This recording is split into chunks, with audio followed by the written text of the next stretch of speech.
Welcome to Lombardi's Legends podcast, and always brought to you by Leaf Spirits Vodka, the best vodka in Wisconsin or anywhere. And Wags, we're making cocktails. What do you have in store today? Yeah, we're going to do a Wisco Mule. So, to start off with, we're going to do a ice-filled copper mug, and always using our Leaf Spirits Vodka, 1.5 ounces. And this is a really simple drink. You can do this at any tailgate. And then we're going to do a little splash of Cointreau or Grand Marnier. And then just fill with your favorite ginger beer, about 4 ounces. Garnish with a lime. And even when the kids are screaming in the tailgate, drink tastes delicious. Here you go. Let me try. Anybody who's a parent knows you got to have one once in a while.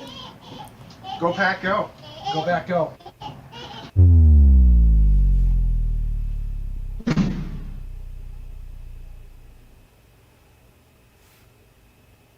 Every year I know we gonna go hard. We been that team ever since Bart started. All my cheese heads go Pack go. Ain't showing no mercy, cutting no slack, no. I ain't a bad sport and I'll even wish you good luck. Only thing I will.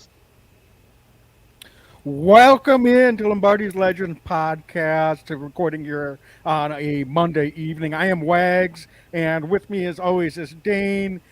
Finally, the Packers win. We get to celebrate a victory Monday. Dane, it feels like it's been way too long since we've been able to come on here and smile after a Packer game. How you doing tonight, man? I'm awesome, man. How about that? How about the Packers looking like the Packers that we're used to seeing at home at Lambeau against a good Dallas Cowboy football team? They come into town. It looked for a while like, it looked okay. Then it looked kind of like the 2022 Packers for a while. And then guess what? We dug deep, we found a way, and this Packer team came back, and they kept firing. No quit in the Green Bay Packers in Week 10. The Packers end up on top. Mr. Clutch himself, Mason Crosby, swings the leg, and sending Mike McCarthy back to Dallas with a L was exactly what the doctor ordered. Yeah, and whether it's McCarthy on the sideline for the Cowboys, or it doesn't matter who the coach is. Aaron Rodgers might be applying for second ownership status. We know that he's got the Bears, but it seems like he's able to come up with some big ways to get wins against this Cowboys program over the years. So did it again when we needed it the most, right? So, folks, tonight we're going to be getting into recapping this game, some of the key plays, some of the key moments in this game, what it means moving forward. We've got a Thursday night game. So we're recording here live on Facebook, YouTube, and our Twitter video feed. Mm-hmm. So if you've got any questions, comments, thoughts after last night's game, and looking ahead, since we're playing Thursday night, this is both a recap and a little bit of a mini preview. I know it's just Monday night, but we probably will not be planning to do a preview before Thursday, so we can come back and hopefully, Dane, wouldn't it be nice to be able to do a recap of 2 Packer wins in less than 7 days after the frustration that we've had for the last month plus? It sure would, man. It sure would. And I'll tell you what, Wags, can we just say it right at the top? Let's not bury the lead. How about Christian Watson, man? Coming out, doing exactly what this Packer front office believes that he could do. They didn't draft the dude in the second round because they thought that he stunk, right? And Watson, really the first game of the year, he's been able to stay on the field for the entirety of the game that I can recall, other than maybe in week 1. And he put it all together after a couple drops early in the game. The fan base was crumbling, I'm certain. I know Packer Twitter was losing their minds. And then Watson just started catching balls. He looked electric. He's separating Wags. He looked clean in catching some of those passes under duress. How about him? Christian Watson balled out yesterday afternoon against Dallas. It was just really incredible to see. Yeah, that's a component of the offense, clearly, that we haven't had all year. Is someone that can take the top off of the defense. I got to give the coaching staff and Aaron Rodgers a ton of credit, and then the guys up front, and then A.J. Dillon and Aaron Jones, a lot of credit for the scheme that they called, the play calls that they had yesterday, I thought was a thing of beauty. Sticking with the run, really establishing the run, and not going away from it. Even when we fell behind, we were able to stick with that run game, and I think that was as much of a component of what Christian Watson was able to do last night as anything. Obviously, tons of credit to Christian for staying with it after a couple of drops, as you mentioned, and making those big plays happen. But I think this was what we've been waiting for all season. Why did it take till week 10 to do it? So in a way, while I'm really pleased that the Packers got a win in a moment that it felt like the season was over, every game is a must win now from here on out if they want any chance of finding a way to scratch and claw and get into the playoff.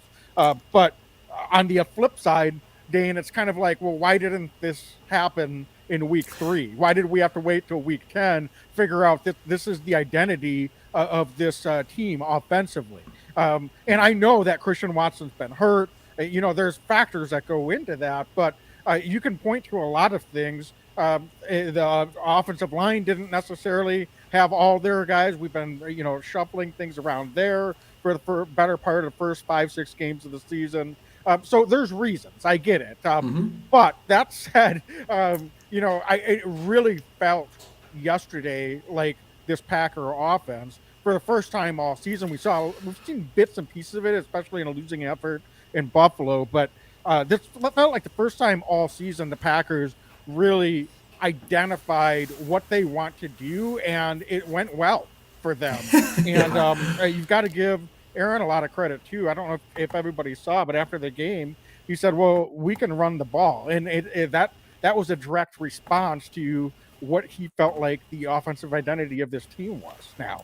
And so we've been saying, Aaron, was he on board with that as the offensive identity? And after a big win yesterday, it does seem like he is on board, and so that could be a springboard. It's not going to be easy moving forward, but Dane, you've got to like what they were able to do and how they all came together to make that offensive game plan a reality. But yeah, tons of credit to Christian Watson, my X factor, and he was able to come through for this week. Yes. Wags, one X factor to call Christian Watson the X factor and have that performance. You mentioned, there's a lot of love to go around, not to Watt, but to Rodgers and to Matt LaFleur. How about that run game? How about that Aaron Jones, A.J. Dillon, and that offensive line, too? You mentioned a little bit more cohesion from the offensive line. This is the first time all season long that the first 5 that started the game ended the game at the offensive line. It's week 10. They've been playing musical chairs a ton. So how about that run game? And do you think that also was a contributing factor in allowing Christian Watson and Aaron Rodgers to kind of unleash a little bit? Because Aaron Jones and A.J. Dillon both averaged over 5 yards a carry yesterday afternoon. But holy smokes, Aaron Jones, it's hard to say he's the best player on the field when another guy has 3 touchdowns, but Aaron Jones still might have been the best player on the field yesterday. He was electric. Yeah, he was the best player on the field. Like, not taking nothing away from Christian Watson, Aaron Jones, 24 carries yesterday. So he was doing the work all 4 quarters. So Christian Watson can get the headline, and that's great, and what this means for the Packer offense. But Aaron Jones, we can give the guy more than 20 carries in a game. How about it, Dane? Like, I mean, the dude did work, and even with that much work, I thought A.J. Dillon had one of his best games of the season as well. So they complemented each other extremely well. Aaron Rodgers only threw 20 passes in a game that went into overtime, that we were down by 2 touchdowns at one point late in the second half. So that's not the type of game plan that you would expect to see with 12 under center. And it seemed like everybody was, again, aside from the last time they got the ball in regulation, seemed like they were all on the same page.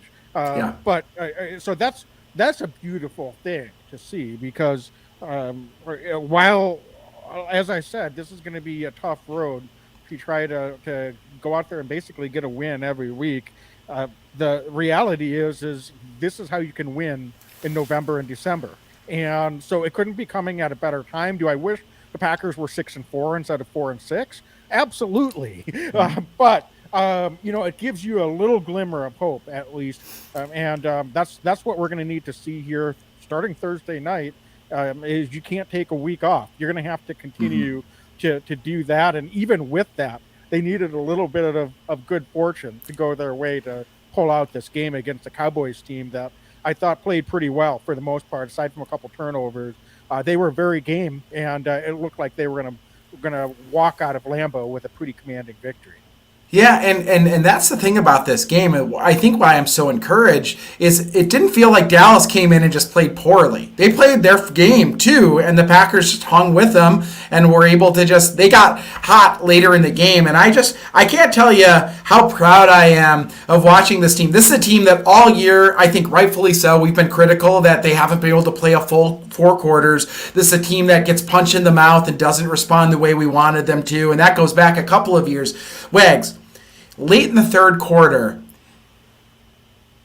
the Packers could have sat back there and had Rodgers just, 3 and out throwing the football. It's late in the third quarter. It's early fourth quarter. The Packers are running the ball, and they're just chopping that wood. Down 14. I'm so proud of watching this offense just stick with it. They played within themselves, and they just gave themselves a chance. And on that fourth down 14, that strike to Christian Watson, when that happened, my wife looked at me and said, "Don't get your hopes up too high." And I said, "Too late," because I think we're going to do something today. I was so proud to watch this team kind of play with themselves. Rodgers looked like he was playing within the offense as well. They never looked flustered late in the game. They looked like they were in control, even when they are down by quite a bit. And I can't say that that's been the case all year long. So there was more poise and composure this week than I've seen in a number of weeks, even when they were down. Even if we came in today saying they lost again, I would have said, hell, they put up a fight. But they did more than that. They took care of business late in the game and then going into overtime. How good was that? Fourth down stop. I mean, it was just really good football from a team that had a lot of reasons to fold up shop. They didn't do it. Yeah, especially considering, we've seen that adversity at times with the special teams and Amari Yes. Rodgers fumbling the ball, and that really seemed like that was going to be that point in the game that the Packers, were right in it, high ball game, and then Dallas is able to capitalize, score, and it just didn't seem like we were going to be able to overcome that. And yesterday they were able to overcome it. So you've got to give the guys a lot of credit for that too. We were able to come up with some stops when we really needed them on the defensive side of the ball, which I think we should talk about here in a little bit. But um, yeah, I was really, really pleased that they were able to stick with the game plan and really lean on the guys that you knew they needed to in order to steal a win here against the Cowboys. And I say that literally because while they played well down the stretch, in my opinion, they stole a win. Now, Yeah. it's going to take more of that. And I think, without looking too far ahead here, let's talk a little bit about the Titans. It's going to be an interesting Yeah. matchup because the Titans, in some ways, are similar to the Cowboys. They've got a really good defensive line that can get after the quarterback. They had six sacks yesterday, and so they've got some guys up front that can get after you. They're pretty solid against the run, but they've also been run against the second least of any team all season. And I think one of the things about Titans is you look at this team and nothing really pops out. They're very they're like average to above average on a lot of different areas. I mean, now they've got Derrick Henry is still a really, really physical running back. So that's their identity on the offensive side of the ball. Tannehill just came back from injury and was a little rusty yesterday, but he can do some things. He's not like someone that's going to scare you, but he can definitely do some things, especially with his Yeah. legs. That's a little bit Josh Allen light at times. Now he's not going to be considered, one of the top 5 quarterbacks in the league by anyone. I'm going to talk about Tannehill here, but at the same time, he can cause you some problems, especially kind of pairing him with the focus that you have, like a guy like Derrick Henry. But the Titans just want to bleed you to death. I Yeah. mean, literally, they are very good at getting into short down and distance situations, and then if they don't get it, they'll punt. And they're very good defensively at third down. So they're really good in key situational football. They're physical in the trenches, and they win those matchups a lot of the time. But they're going to wait for other teams to make mistakes, and that's why when you look at this Titans team, they win a lot of these close games because they know who they are and they know how to execute in those situations, and they take advantage of mistakes that the other teams make. And so this is a Packers team that you got to feel a lot better about the performance yesterday. But Dane, have we seen enough over the course of this season to say, okay, that switch went off, and this is going to be a team that now this coming Thursday is going to be able to have a quick turnaround and be consistent in some of those situational football things on third down, in the red zone, on both sides of football, cleaning up special teams, because those are some of the things that they're going to have to be able to execute at a pretty high level in order to get a win against the Titans team, who's not flashy, but they do a lot of those little things well. So what are some of the things you saw yesterday against the Cowboys that gives you some confidence that maybe the Packers can turn some things around and not be shooting themselves in the foot, and can start to do some of those little things well in their own regard? Well, it's a good question, right? And you know, it is a short turnaround week. Talking about it on a Monday for a Thursday game, you know, we're not going to see the full injury report that the Tennessee Titans have like we're normally able to do. They had a lot of dudes on the injury report going into this week. So I'll be curious to see on short turnaround how many of those guys are actually able to come back and play. So that's just something that'll be interesting. The Packers, I thought, really came out of this game relatively unscathed from the injury perspective after a number of weeks of just being decimated by injuries.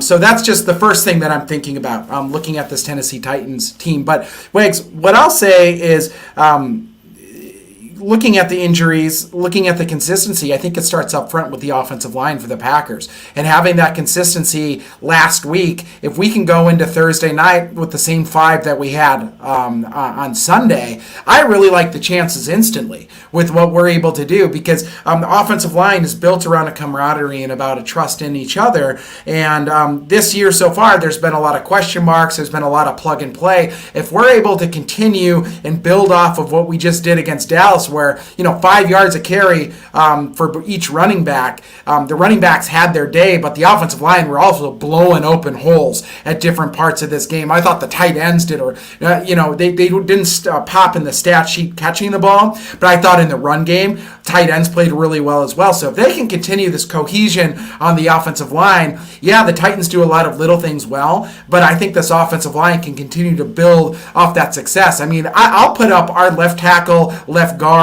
duo of Elton Jenkins and David Bakhtiari against any left side in the league. And I think that that's where it's going to start with this offense. We saw yesterday a fair amount of holes coming on that left side of the offensive line. Those two pairing together were able to, A.J. Dillon and Aaron Jones were busting open off the left side of the offensive line. So, Wags, I want to see that continue, but also the play calling. That's something that was consistent this week. This is the best, most well-called game, I thought, of the Packers season. And they were committed to the run. Even in the first quarter, we talk about late in the game, the first quarter, Aaron Rodgers didn't throw the ball. They just stuck with the run because the run was working. And the run was working. Let's stick with it. I want to see that continue. And I think that we can continue to have success on a short week. Let's keep it simple. Let's not worry too much about the pass scheme. Let's continue to run the ball. That's going to open up the pass if we're successful against the run.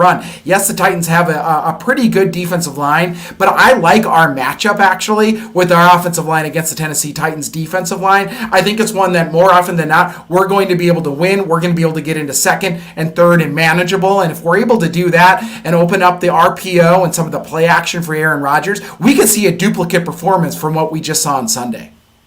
Yeah, I agree with that sentiment. It's going to be interesting to see if David Bakhtiari is able to play on a short week. That's fair. Yeah. I think he would be the biggest question mark on this offensive line. I think everyone else should be good to go, as you said. But one of the things about this Titans team is they've been thrown against second most out of any team in the league, which is, I think, kind of interesting. It's almost like because of the Titans style, especially on the offensive side, and the fact that they do have a stout defensive line. It's the other teams that are going against them. It's almost like they want to try to force the tempo, force the pace a little bit, and Good kind point. of get things going. So this is going to be a week where, to your point on the play calling, Packers need to stay disciplined on that front too, regardless of what the score is. This is not a Titans team that I would expect would be able to come into Lambeau in the best of circumstances and really lay it on the Packers. They're kind of a really good offensive performance for them would be to score in the mid 20s. Can they do more than that? Sure. But the reality is that this is going to be a game that you might not get as many offensive possessions as you normally get, depending on how long those offensive series go and how many times each team has to punt the ball.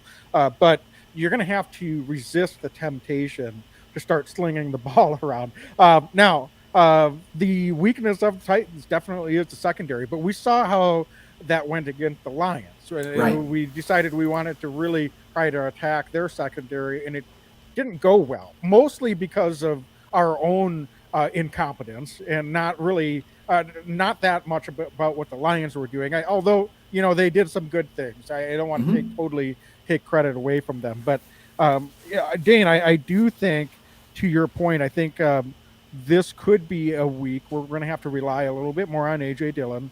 Aaron Jones was very questionable to play yesterday and comes in and gets his most work he's gotten all season.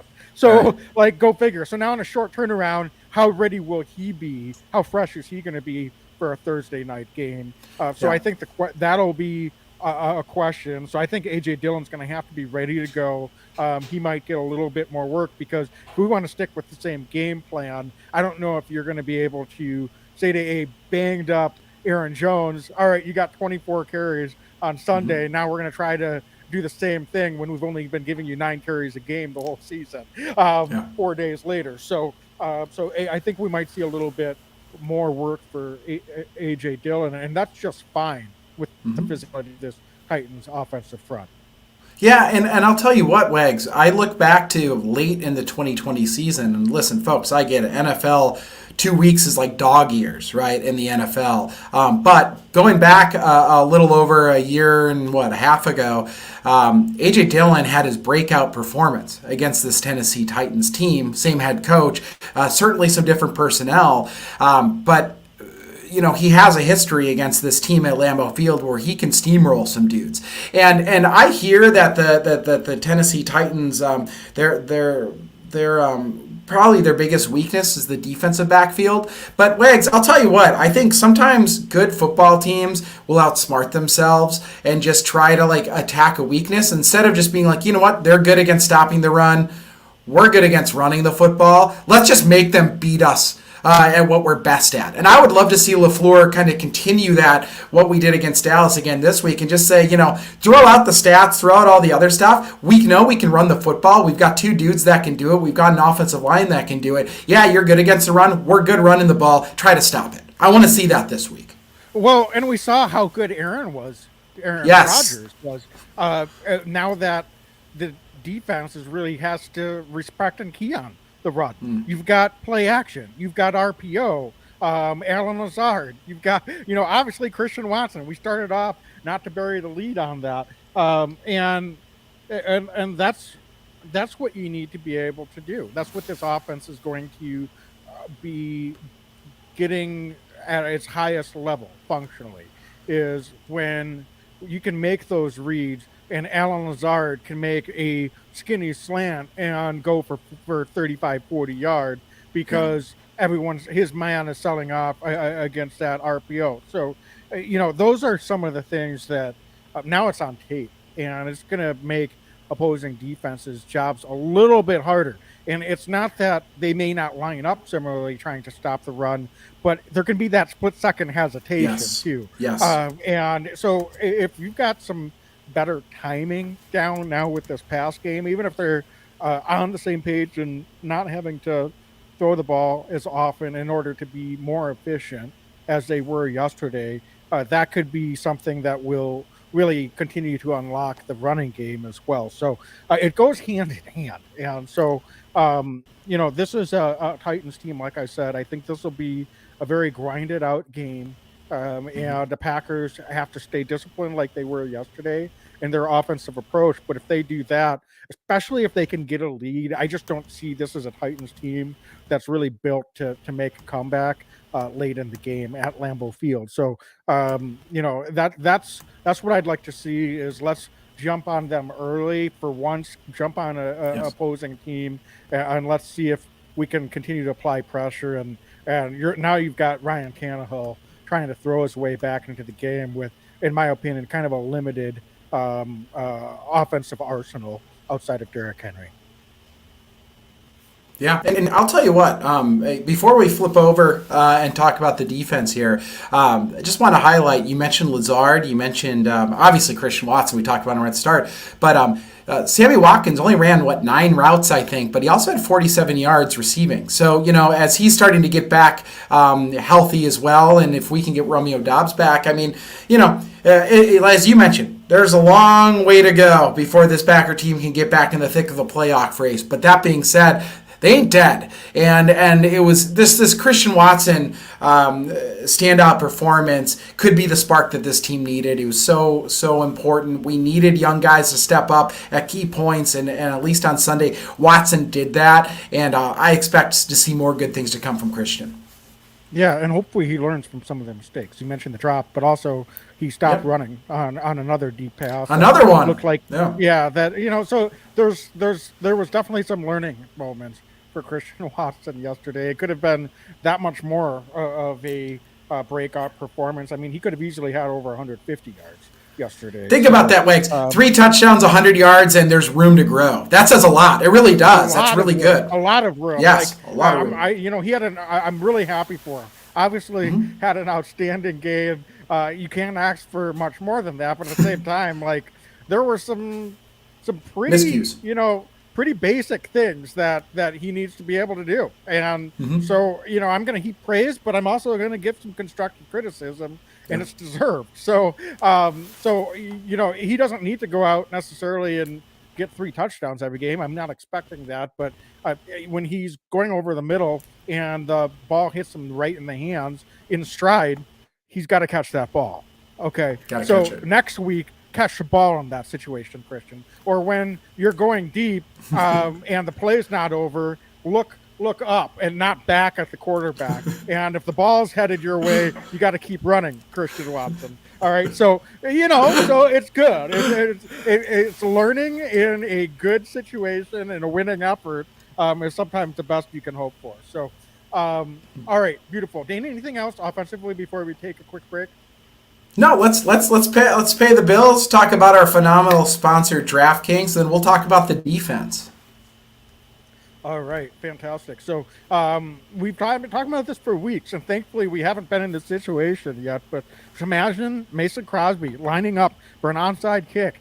Chances of regaining possession are slim. I hope it doesn't happen this week, Dan. I just want a nice, clean, low pressure win this week. Is that too much to ask for? But in any event, just imagine here, folks. Stakes are high, tension is higher, your pulse is racing, he kicks, he watches the ball land, and every play is like that. And it's exciting with DraftKings Sportsbook, an official sports betting partner of the NFL, and their unbeatable offers. Right now, new customers can make any $5 NFL bet and get $200 in free bets if your team wins.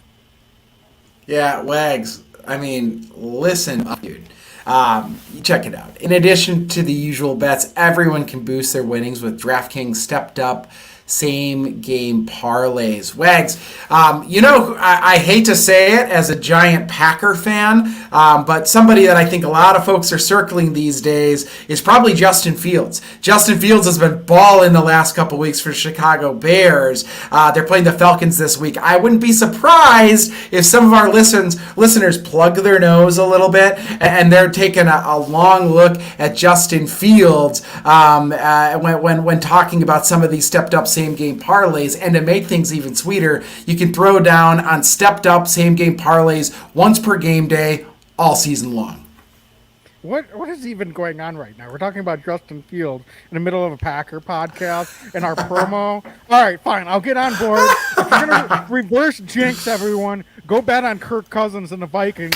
Lose some money. Go bet on them. Make them lose. We need some losses for the Vikings starting this week. So I know it's probably unlikely and that we can catch them, but any week that the Vikings lose is a good week in my book. So Yes, whatever sir. we've got to do, folks. All right, so download DraftKings Sportsbook app now. Use promo code TPPN. You get $200 in free bets. If your team wins, just place a $5 bet on any NFL football game only at DraftKings Sportsbook. Folks, get out there and sign up. TPPN. Get that free money. Minimum age. Go get it. Restrictions apply. See show notes for details. All right, so Dane, let's talk about the defensive side of the ball. We said can't bury the lead with Christian Watson in the offense. Rudy Ford. How about it? So he's out there, and he's playing the deep safety position. We've got Darnell Savage in the slot. We've been talking about this for weeks and weeks and weeks. What did you think about that defensive performance yesterday? Bioed by Rudy Ford, not only with 2 interceptions, but I thought he was really aggressive and came up and made some impressive open field run tackles as well. Wags, I love that you said that about the tackling. We were watching yesterday, and I was like, holy smokes, dude wants to go hit somebody, too. I loved how Rudy played. He is so active and aggressive back there, and quite frankly, what Darnell Savage hasn't been. He's been a guy that wants to step up and throw his shoulder pads on somebody, and then obviously those interceptions were key. Wags, I would argue that the Packers do not win this football game without Rudy Ford, right? He picks that ball in the end zone.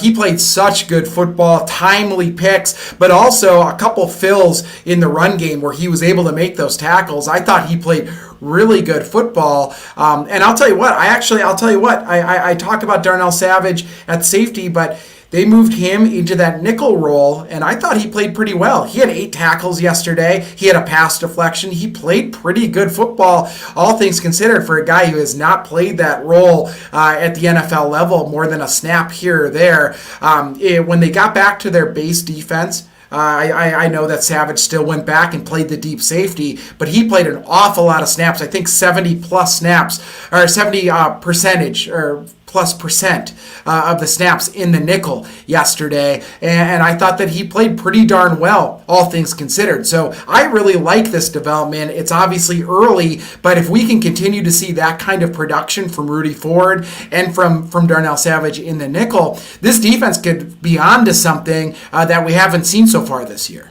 Yeah, and that was even without Abram, which I don't know if or what he'll be able to give us. But I like him, though. I think he's going to be a nice player for us, potentially. Yeah, and he's another physical guy that likes to come up and hit. And so maybe this is really, and we've been saying, it's really about getting guys slotted in. I thought Rasul Douglas was pretty good yesterday. Yeah, me too. Got another holding penalty, but outside of that, I think he was pretty effective. A little bit quieter in terms of he wasn't targeted quite as often yesterday.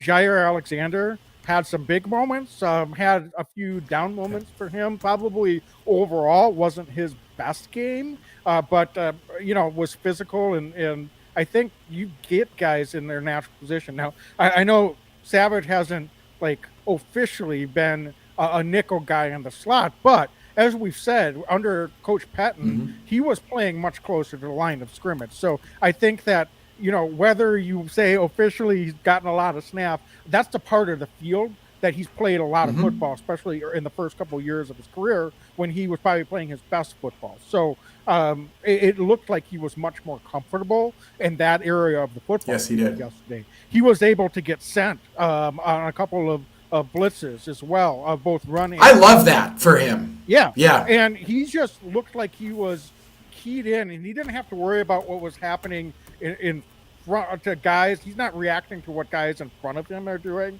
He was able to force the action. So he just looks much more comfortable in that spot of the field. I thought Rasul Douglas looked a lot more comfortable on the outside. It sucks that we've lost Eric Stokes for the season. Don't get me wrong, but it now means that this secondary, much like the offensive line 3-4 weeks ago, probably has guys in a much more natural and a better fit position for them individually to be successful as a group.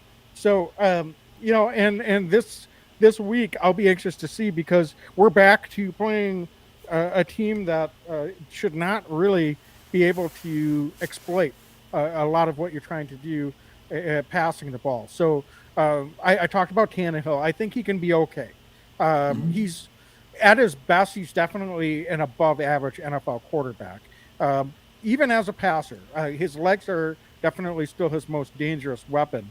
But the cupboard is not really all that full. Yeah. It's pretty bare, in fact, for the Titans. And now they did get Traylon Burks off of the IR, their first round draft pick. But I don't know how much he'll be able to do with the amount of time that he's missed here in a short week in his second week back. So I think that this matchup wise really should favor the Packers secondary coming off what I thought, even though the Cowboys were able to do some things. I think the Cowboys have a really very good offense. They've got some dynamic players. I think they're a much better Yes. passing offense than what they'll be facing this week against the Titans. So I'm anxious to see if this is kind of a week that this secondary can take it to that next level and really impose their will and kind of shut down, if you will, an opposing passing offense in the Tennessee Titans. But Dane, do you think that what we saw last week gives you some confidence that against teams like the Titans that are not as dynamic offensively as a passing offense, that this Packer secondary now is in a position where we could impose our will a little bit. Well, yeah, I liked it, Wags. It was creative too. I mean, we saw Rudy Ford playing that deep safety in the nickel. When they went to a more base defense, we saw Savage drop back into the deep safety. But then when they went to dime, it was Savage and Ford in the deep safety spots, and we had Adrian Amos floating around and moving around a little bit. Wags, we talked about this early in the year. We said, at times it feels like the Packers safeties had to play too passive. How do they get them more involved? How do they get these safeties closer to the line of scrimmage? Joe Barry did that yesterday, and we saw that, I think, to some pretty positive impact overall. But you're right, going into this week, I'm not as worried about the deep threat. I'm not as worried about the vertical passing game of the Tennessee Titans. What it really comes down to at the end of the day is Derrick Henry. Derrick Henry is a beast. He's a guy who's almost impossible to bring down as a lone tackler. So I'm going to be keeping an eye on the injury report for the Packers this week. Does Devondre Campbell come back? Dakwe Walker played really well yesterday.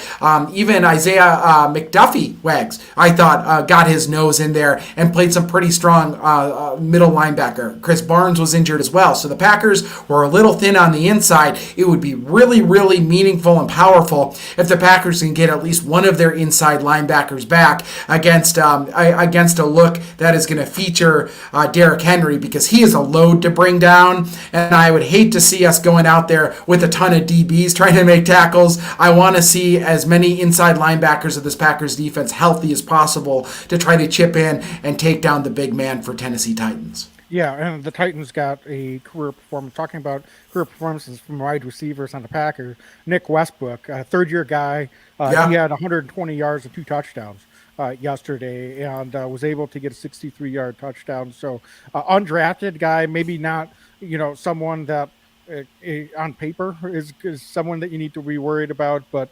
by far the best game of his career. So Yeah. he put it on tape now, so he might have the Packers' attention to some degree. Glad it happened yesterday instead of on Thursday night. They've got Robert Woods. I just don't think he's the guy that Not he anymore. was for years with the Rams. He just hasn't had a productive season at all.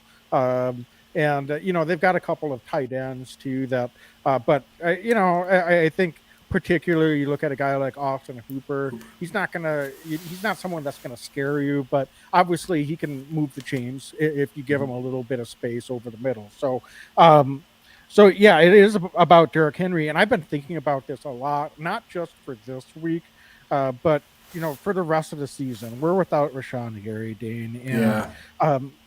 I thought Enigbare yesterday, while he didn't get a sack or a lot of hits on the quarterback, I thought his pressure rate was actually pretty solid. I thought we had times that we had some decent pressure up the middle. Particularly Jaron Reed had a really good performance and a couple of He impact played really plays. well. Yeah, yesterday. Preston Smith kind of just did what Preston Smith does. So there was some things yesterday that was encouraging with the edge and the defensive line. That said, you singled out Dean Lowry a little bit in our preview episode last week. And another guy that I've just been a little bit discouraged by is Jonathan Garvin. He's been on the team now for a few years, and he's getting a lot more reps now with with Rashawn Gary out now for the season. And he's been a healthy scratch, as you mentioned, a few times, even before Gary got hurt. They elevated, Ladarius Hamilton. Before they cut him, they elevated Kobe Jones. So they've been looking at other guys, even with Garvin on the 53-man roster. And again, yesterday, I just didn't think that he had a real positive impact. And I hate to single guys out, but I think the Packers defense would be better served if they move some guys around. So what I wonder about this, Dan, we've been talking about trying to get a longer look at Devontae White. But what if in passing situations, I like what TJ Slayton gives us in pass rush up the middle. I like what I've seen from Jaron Reed in pass rush up the middle. Would it be crazy to move Kenny Clark a little bit around? And I'm not saying he's coming off the edge necessarily, but could we get Kenny Clark in a few different positions where all of a sudden the offensive line's like, wait a minute, Kenny Clark lined up against our left tackle right now? What's going on? And we could get maybe a few different stunts. I like what we've seen with Quay Walker coming in with some stunts. So a few different angles to give a guy like Kenny Clark, or perhaps giving Wyatt a few more reps in passing situations. Sometimes with these young guys, it's a little bit more straightforward if you're not giving them too much to think about, where it could be a run or a pass, and they're maybe a little bit more tentative. Yes. Maybe a good way to get Wyatt to be unlocked. We saw it a little bit with TJ Slayton late in the year last year to a limited degree, is to give Devontae Wyatt some more of those passing down snaps and see if he can just put on a swim move and give a little bit more pressure and just go after the quarterback up the middle. So so I guess what I'm trying to ask is, could we utilize some of what I see at this point anyway, some of the general depth of the interior defensive line to cover some of the lack of depth that we have on the edge, and maybe reduce what we're seeing. And that could also help us in running situations, give us a little bit more beef on the outside. We saw them yesterday. We basically we're rushing 5 guys pretty much every play, whether it was a run or a pass situation.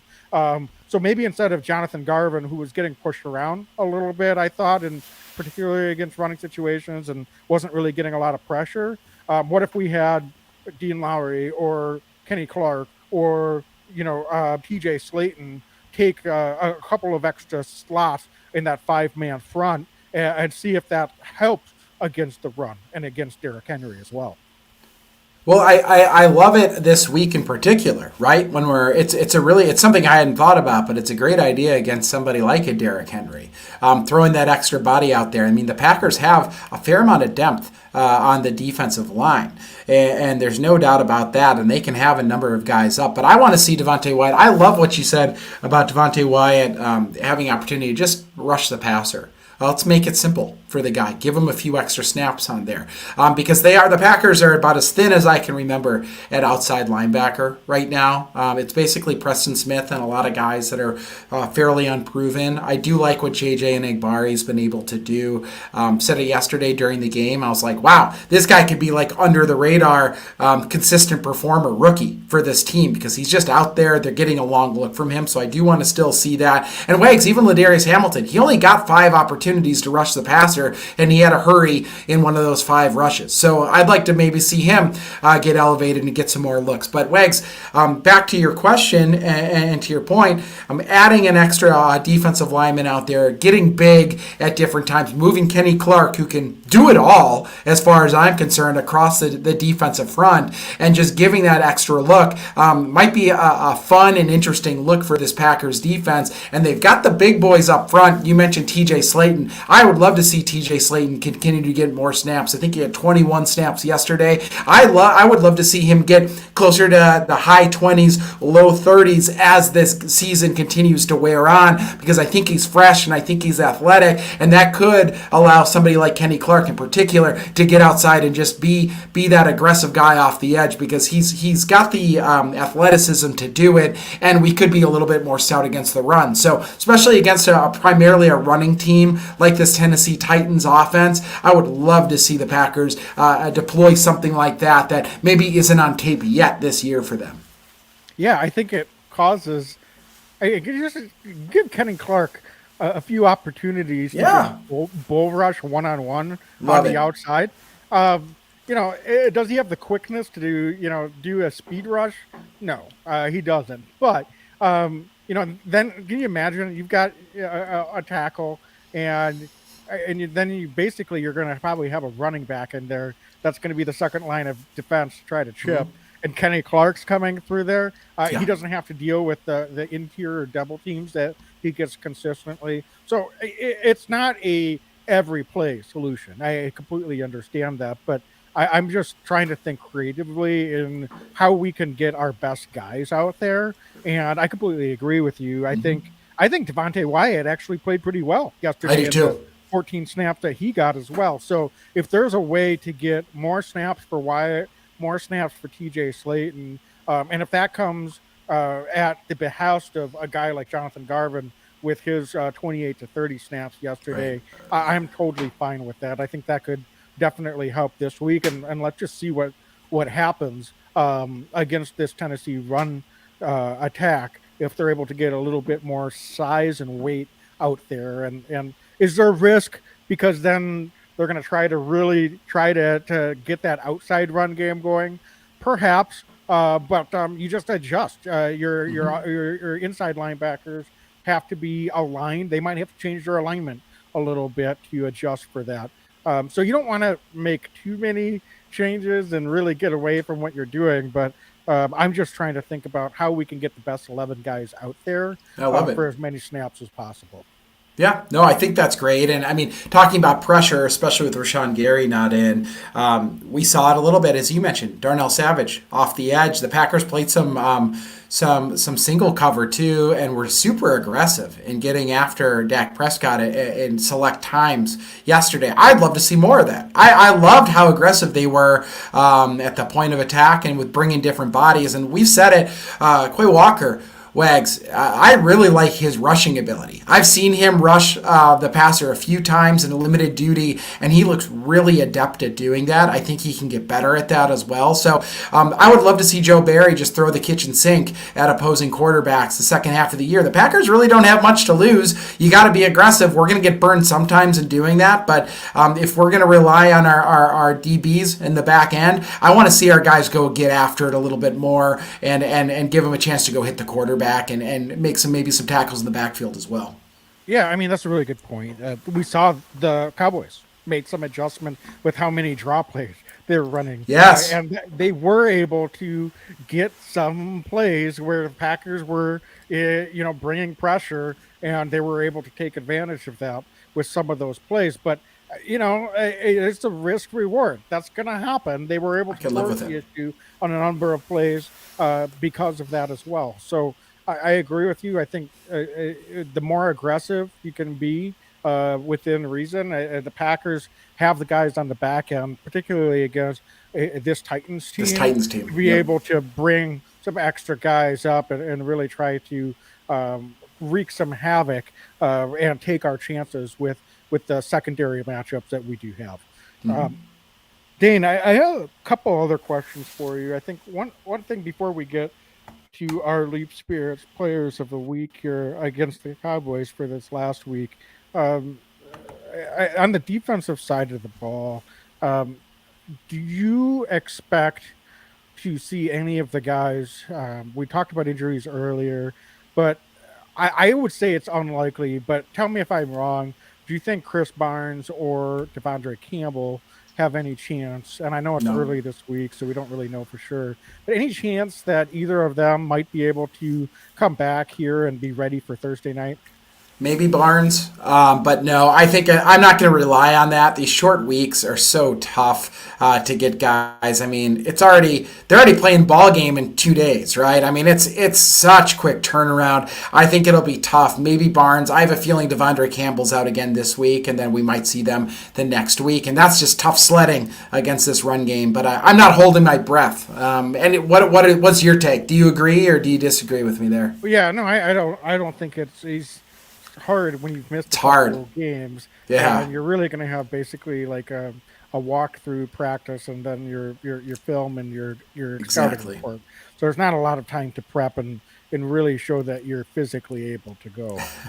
So we're probably going to roll with the same guys we had out there on Sundays. Dane, can we talk about special teams here? Yeah, we have to. Yeah. So we were talking a little bit about Amari Rogers. He now has 8 fumbles in his career, primarily as a punt returner, return man. So literally, are we talking about a guy that has 9 lives here? Because 8, and we're working on 9. Is this finally the week? I think Coach LaFleur, we were griping about how he didn't immediately say after the game yesterday that they're ready to replace Amari for good. Today at a press conference, it sounds like there's going to be they're going to move on, and it's probably going to be Kayshawn Nixon, but he didn't say it would be Kayshawn for sure. But it did sound like finally it's for this week at least. Someone else is going to have that responsibility.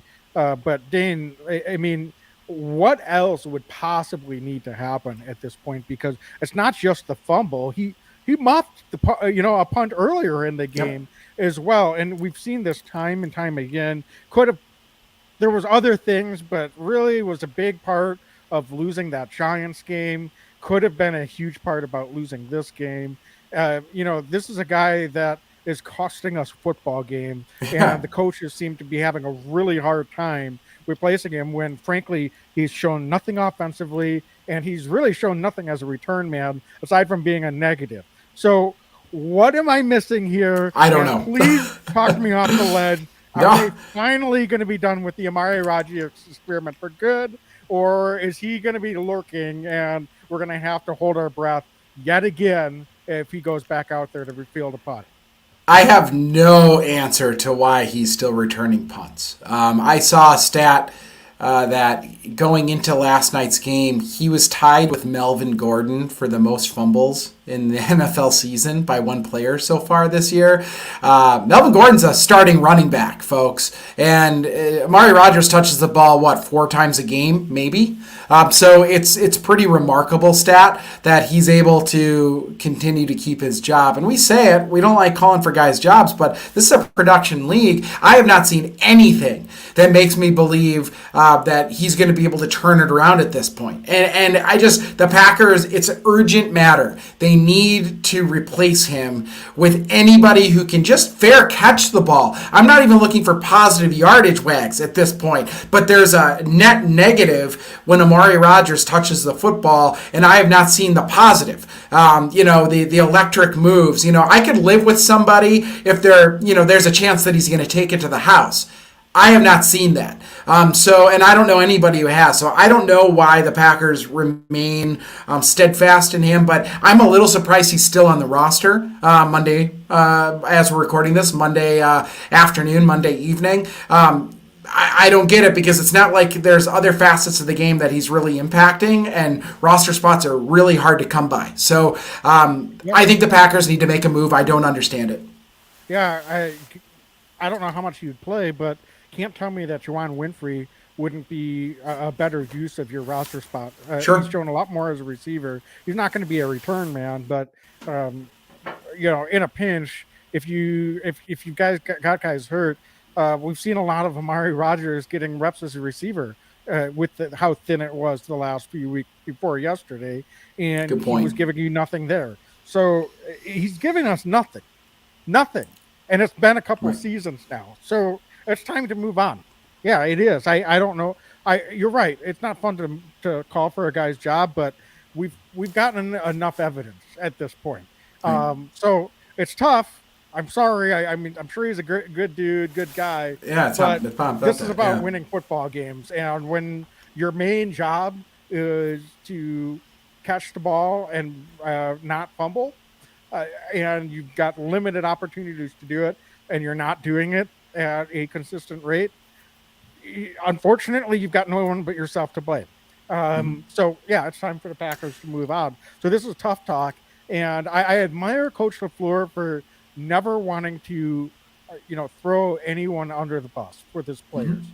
So I get that that's his mo, but there's a point where it's just like, dude, you've got to just you're going to lose respect from other players on the team Right. if you don't need to like trash the guy, but a simple he hasn't been getting the job done. We're going to probably need to go in another direction. Is not going to really draw the ire of any player in that locker room. Trust me. Is that just me wanting to hear what I want to hear? Maybe a little bit, but honestly, like there's just a lack of accountability that's happened, and it's been pervasive on this team all season. So, despite the win yesterday, it's just troubling to me that they have such a hard time taking action when there is underperformance in key roles. And so, all I want is accountability here.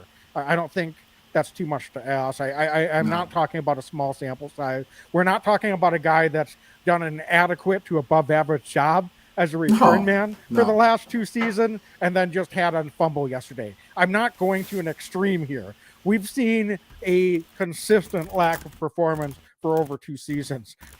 So, yeah, this needs to be it.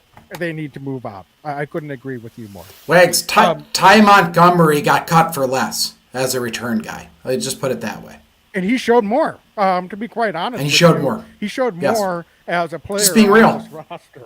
Yeah. Right. He showed a heck of a lot more than what Amari Rodgers has ever been able to do in his career. So, anything else special teams wise? I thought we were a little bit loose on some of the coverages yesterday, but not our best performance coverage wise. But at the same time, I didn't know if there was anything else that you want to touch on with special teams. Well, I mean, the only other thing I'll mention, I guess, Wags, Ramiz Ahmed getting opportunity to do kickoffs. It's not every day you see Packers run with two kickers on the active 45. So just, of note. Is Mason okay? Would they be better off just scratching him here Thursday? Because even on his extra points and field goals, it didn't look like he had his full drive. And I'm grateful that he only missed the long field goal, but that was not even close. And it was short. It was short and right. Yeah. Yeah, it just didn't seem like on his other kicks that he had the amount of power that he normally does. So it looked like he was definitely not at full strength. So I don't know, Dane, if I'm reading too much into that, or if perhaps the Packers would be better off shutting him down for a couple of weeks and seeing if he can a little extra rest and bring him back to full strength. I would say yes, except for yesterday evening in overtime. I'm really glad it was Mason and not Ahmed trying to kick that game winner, even from 25 or 30 yards out or what have you. So I hear you. I do. I really do. But I could say that now. But yesterday afternoon, I would have been like, where the hell's Mason Crosby if it was Ahmed going out there, just being real. No, I hear you. Fair enough. So, all right, Dane, I think we should get into our players of the week. Yeah, Leap Spirits. By Leap Spirits. Of course, Leap Spirits, Leap Vodka, and Leap in Lemonade. You can find them in retail stores and restaurants all over the state of Wisconsin. To find Leap Spirits in a retail store or restaurant near you, go to leapspirits.com and click on Find Leap Spirits. So, Dane, starting off, I think we don't even need to take a turn here on the No. offensive side of the ball. It'd be, I mean, Aaron Jones, with all due respect, Yeah. I said he was the best player on the field yesterday for the entirety of the game. But as far as the performance of the week, definitely Yeah. got to go with Christian Watson, the young man, for what he was able to do out there yesterday. And did you see the flip? Holy crap. I don't know how you do that flip in helmet and shoulder pads. Dude's athletic. 3 touchdowns, 100+ yards, room to even grow more. Christian Watson, definitely the Leap Vodka player of Week 10 on the offensive side, Wags. Yeah, but really a fine offensive performance for everyone all the way Yeah. around. Offensive line, and I think Aaron Rodgers had Aaron. the best game Yeah. of the season as well. So definitely encouraging to see. Okay, so Dane, on the defensive side of the ball, it's got to be Rudy, right? Rudy. Yes, But it's Rudy. There were some guys, but Rudy Ford, man, with 2 big interceptions, Awesome. some nice open field tackles, coming in and making his presence felt. So for me, definitely defensive player of the week goes to Rudy Ford. Wags, this year's Rasul Douglas, Rudy Ford, I don't know. If Rudy Ford, definitely the Leap Spirits defensive player of Week 10. Hands down, 2 big-time interceptions, a bunch of tackles, looked good, maybe solidifying the back end of this defense a little bit. Yeah, for sure. So any honorable mentions that you want to throw out there as well?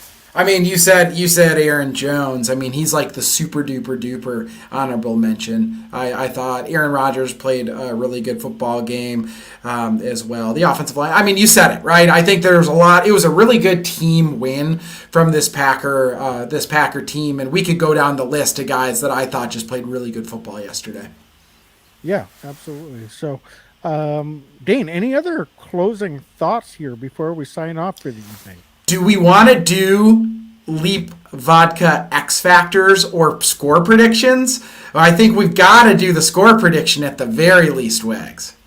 Well, let me put it back up on the screen. Now that you Throw it mentioned it, up. I'm all out of sorts because I we're know. doing a recap and a preview Thursday night game. I like it though. So Dane, Yeah. I think let's do the X Factors too.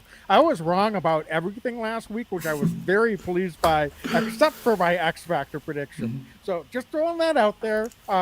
I'll give myself a little pat on the back for that. It was very But, well deserved, yes. Yeah, so with that in mind, since I'm doing so well with my X Factor predictions, I'll give you the first crack at it for this week. Wags, I'm going to go with A.J. Dillon as my Leap Spirits offensive X Factor of Week 11. Dude balled out in 2020. He's going to do it again. He's going to rumble and stumble and run through the Tennessee Titans defense. A.J. Dillon's going to ball out. And the Packers, I'll give the prediction in a moment, but A.J. Dillon, my Leap Spirits X Factor of Week 11. All right, very good. Well, funny because I said that they might need to rely on him a little bit more, and then you swoop in there and steal A.J. Dillon. Dane, I'm just going to keep picking, same guy I picked for the last couple of weeks, X Factor. Is it going to be a good X Factor? Is it going to be a not so good X Factor? I'm going with the young man, Christian Watson. Love I'm going to keep riding it. I think Boom. he still qualifies. If he can give you this Thursday, even just a little bit of what he gave us yesterday, that's going to be something that's going to continue to truly make a difference in what this Packers offense can be game in and game out. So for me, I think Christian Watson, until proven otherwise, is the definition of an offensive X factor for the Packers right now. Wags, and can he manage success, right? The mental aspect of this. 3 touchdowns, short week. He's all over fantasy football. He's all over SportsCenter, right? So to your point, can he turn around and do it again on a short week? I'm sure every person he's ever met was blowing up his phone last night after that touchdown. So I agree. I love that selection. Let's move to the defensive side. Who you got, Wags? X Factor, Leap Spirits, Week 11 defense. Yeah, I'm going to go with Quay Walker. I think he's going to be really important this week. He's got to stay in his lanes. He's got to attack. And I think the size and physicality that we've seen from Quay Walker is something that we've not had in a matchup against a guy like Derrick Henry. Derrick Henry's a beast. There's Mm-hmm. really no one that's going to want to go up against him one-on-one and try to tackle him as he's running through the hole. But I think Quay Walker's as close to any linebacker that we've had in recent memory to being someone that can take on that responsibility. Young guy might be just the right amount of crazy to try to Mm-hmm. take on Derrick Henry, but so I'm not saying he needs to do it alone, but it's going to be incumbent on Quay Walker and the whole defense really to be disciplined and stay in their lanes. And if they're able to do that and get to Derrick Henry and corral him before he gets that kind of steam and is picking up, 5, 6, 7 yards on a play, Mm-hmm. if they can start making contact on him at the line of scrimmage or very shortly after that, and corral and get to the ball. I think we saw what Denver was able to do, even albeit in a losing effort yesterday, in slowing down Derrick Henry. And I think we've got the guys on the back end to really hold up and cause some trouble for Ryan Tannehill as well. So Quay Walker is a real key for me in this matchup this week. Great selection, and I'm going to just go with his position mate, Isaiah McDuffie. I think that I think Devondre Campbell and Chris Barnes are both going to be out. The Packers are going to go big a lot to try to match up with this Tennessee Titans run game and Derrick Henry. Quay Walker's a phenomenal selection, Wags. I'm going to just go with McDuffie. Can he stand up and make an impact like he did last week against Dallas? Can he hold up against this really strong run game? Can he make strong tackles? So for that reason alone, Isaiah McDuffie is going to be my Leap Spirits X Factor of Week 11. Yeah, we probably didn't give him enough credit. He led the team in tackles Yeah, so, it's pretty good. I think both of these inside linebackers, if it is McDuffie again this week playing, are going to have a real strong performance. They can't be whiffing. Yeah. We can't have arm tackles Spot against on. Derrick Henry. So they're going to have to get in there, wrap up, and hold on. And the other guys are need to attack and jump on and bring this guy down. Yeah. Okay, so Dane, we're doing it. We're doing the whole do it. thing here. Score predictions. I'll let you lead it off this week since I led things off last week. Wags, Thursday night football is historically extremely sloppy. Doesn't matter who you are. But guess what? Packers are going to win sloppy this week. How about that? Titans are going to come to town. The Packers are going to ride this wave. They're going to keep this thing going. And I think the Packers put up some serious points. I think the Packers put up 34 points. The Packers win 34-24 against the Tennessee Titans. The defense keeps it coming. Aaron Rodgers builds off of a really good week last week, but really the story is going to be A.J. Dillon running over the Tennessee Titans defense late in the game and solidifying the victory. So I think it's going to be ugly early. There's going to be some holding calls. There's going to be some penalties, but the Packers are going to take charge in the second half. 34-24 Green Bay Packers. Yeah, I like that pick. This is a Titans team that I'll be honest with you. I think they're solid. I think they're well coached. I think they can beat you if you beat yourselves, particularly. They have a very strong multi-year identity. They've got a really, really good player, Derrick Henry. They've got a very good defensive line, particularly. They've got a good defense. Here's the thing, Dan. They beat up on some really bad teams. They beat the Colts twice. They beat the Raiders. They beat Washington, which I know the Packers lost to them. They beat the Titans. I'm sorry, not the Titans, the Texans. They didn't beat themselves. So, and most of those have been close games. I don't think this Titans team is going to be that dialed in against a non-conference opponent. I agree. That's 4-6. I know it's like, okay, you come to Lambeau Field, blah, blah, blah. But I'll be honest with you. I just don't think this is a game that's going to have the Titans' full attention. I think they're probably due for a big loss. I don't think the Packers are significantly better. They've proven that they're not significantly better than anyone this year. But to me, I think this is just a game that the Packers have some momentum coming out of yesterday. I think they can get ahead early, and I just don't know if the Titans are going to be putting in that 110% effort if they fall behind by a couple of touchdowns in this game. So I think you said sloppy. I think this is a Packer win, 24-10 is what I'm going to say. I don't think the Titans are able to put up too strong of an effort. I think this is going to be one of our better defensive performances of the year. Great. And the Packers look pretty solid in a solid winning effort here on Thursday night. Wags, if either one of us are correct, all of a sudden the Packers start to heat up. This is a big game. This is a 4-6 team that's looking to start to build off something. Roger said earlier this year they just needed one. Let's see if he was right. They got their one. Can it continue? I loved the swag last week. We didn't even mention Rodgers throwing the shoulder and the block late in the game. That's the attitude we're looking for. I want to see it carry over at Lambeau Thursday night. Yeah, absolutely. So, folks, we're on a little bit of a different schedule, obviously, this week with the Packers on a little bit of a different schedule.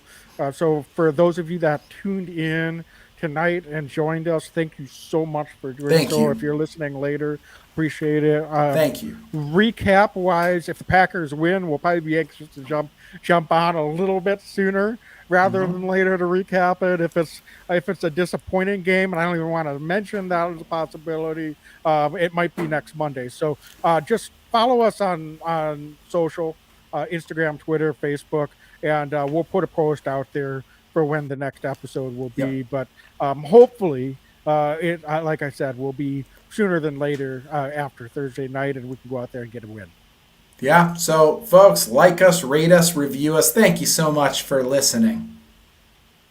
Absolutely. As always, be legendary and go Pack. Go Pack, go! Every year I know we gonna go hard. We been that team ever since Bart started. All my cheese heads go Pack go. Ain't showing no mercy, cutting no slack, no. I ain't a bad sport and I'll even wish you good luck. Only thing I will